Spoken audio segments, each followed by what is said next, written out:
Сәлеметсіңдер ме балалар?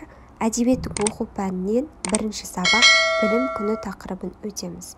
Балалар, бірінші тапсырмаға қарайық. Бірінші тапсырма. Суреттерге қарап, қызықты демалыс тақырыбында әңгімеле. Балалар, суреттерге қарайықшы, бірінші суретте нені көріп тұрмыз? Жақсы, жарайсыңдар. Енді осы суретке қарап әңгіме құрастырамыз. Айнұр жазғы демалысында атасы мен әжесінің ауылына барды. Ол жайлауда гүл теріп, қозы-лақтармен ойнады.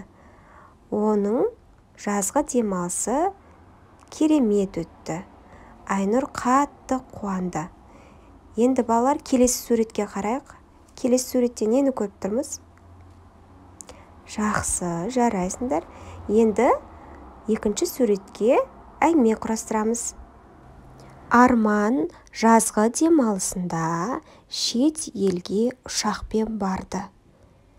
Арманның ұшаққа алғаш рет мінуі еді. Арманға қатты ұнады. Арманның жазғы демалысы өте керемет өтті. Енді балалар, үшінші суретке қараймыз. Үшінші суретте нені көріп тұрмыз? Дұрыс айтасыңдар, жарайсыңдар. Олай болса әңгіме құрастырамыз. Айгүл жазғы демалысын үйінде өткізді. Ол анасына көмектесіп, гүлдерге су құйды. Үйде түрлі қызықты кітаптарды оқыды. Айгүлдің жазғы демалысы өзіне қатты ұнады. Жақсы, балалар. Енді кімнің әңгімесі сендерге ұнады? Айнұрдың ба, Айгүлдің бе, әлде Арманның ба? Жақсы, жарайсыңдар. Олай болса, екінші тапсырмаға қарайық. Балалар, екінші тапсырмада мектеп біздің анамыз атты өлең берілген. Бұл өлеңнің авторы Өтебай Тұрманжанов. Өтебай Тұрманжанов ақын. Түркістан облысы Бөген ауданының Жалғызағаш ауылында дүниеге келген. Ақын балаларға арнап көптеген өлең жазған. Ол 1905 жылы дүниеге келіп, 1978 жылы дүниеден озған. Балалар, енді балалар, мектеп біздің анамыз атты өлеңді түсініп оқыңдар. Жақсы, жарайсыңдар. Күзге тіреп күн иек, болып қапты қыркүйек. Қырманды жұрт алыпты, дәнге батып қалыпты. Жемістер де пісіпті, жерге үзіліп түсіпті. Шөп буыны қатыпты, шөмелені ел тасыпты. Межелі кез болыпты, мектеп есік ашыпты. Күн сәулесін шашыпты, мектебін аңсап сағынып, балалар келер ағылып. Ашылған гүлдей арайлы, көшенің бәрі қарайды. Балалар, бұл жерде шөмеле деген сөзінің мағынасы шабылып, үйілген шөпті айтамыз. Ал межелі кез дегеніміз белгіленген уақыт.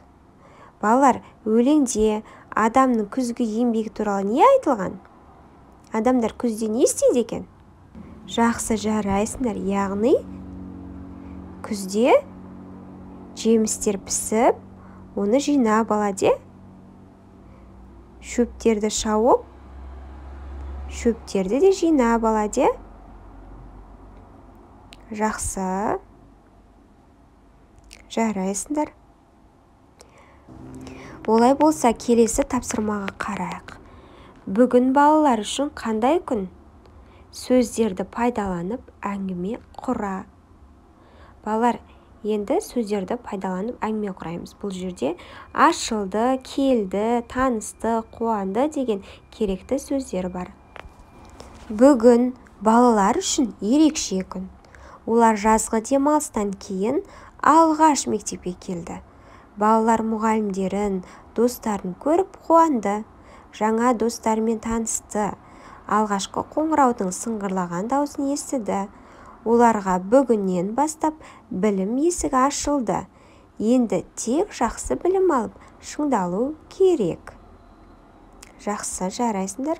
Енді балалар, келесі тапсырмаға қарайық. Сөздердің айтылуы мен жазылуын ажырат. Айтылуы көңілді, жазылуы балалар көңілді болып жазылады. Ал құттықтады деген сөздің айтылуы құттықтады болып айтылады. Жақсы, жарайсыңдар. Олай болса, балалар, келесі тапсырмаға қарайық. Қорытындылай келе, неліктен мектепті анаға теңейді екенбіз? Жақсы, жарайсыңдар. Себебі мектептен де біз анамыз беретіндей білім мен тәрбие алып шығады екенбіз. Жақсы, жарайсыңдар балалар. Енді балалар, үйде мектеп біздің анамыз атты өлеңнің соңғы шумағын жаттап алыңдар. Жақсы, жарайсыңдар балалар. Осымен біздің сабағымыз аяқталды. Каналға жазылып, лайк басуды ұмытпаймыз. Сау болыңдар.